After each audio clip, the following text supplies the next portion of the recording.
सोलापूरचं धमकी प्रकरण अजित पवारांना भोवणार का असा प्रश्न निर्माण झालाय। बीडपेक्षाही कुर्डूमध्ये मुरुम माफियांची मोठी दहशत असल्याचा दावा माढ्याचे खासदार धैर्यशील मोहिते पाटील यांनी केलाय। तसंच अजित पवारांनी प्रोटोकॉल मोडून नेत्यांच्या कॉन्फरन्सवर बोलत महिला अधिकाऱ्याला धमकवल्याचा गौप्यस्फोट मोहिते पाटील यांनी केलाय।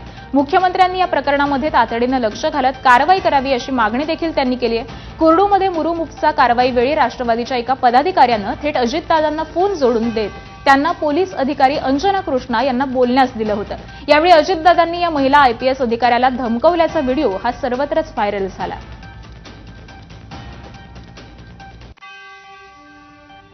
संबंधित कोण तिथला जो व्यक्ती आहे जो कॅमेऱ्यात आपल्याला दिसतो त्या व्यक्तीला घेऊन अजून एक मध्यस्थी व्यक्ती होता, त्याने कॉन्फरन्स करून अजितदादांना फोनवर घेतला। त्यानं काही डायरेक्ट अजितदादांना फोन लावला नव्हता। जो मध्यस्थी होता त्या मध्यस्थीच्या दबावापोटी अजितदादांना जे काही प्रोटोकॉल्स आहेत ते सोडून बोलण्याची वेळ आली। तर मुरुम उपसा माफियांना सोडणार नाही असं म्हणत सोलापूरचे पालकमंत्री जयकुमार गोरे यांनी सरकार अंजना कृष्णांच्या पाठीशी असल्याचे संकेत दिले।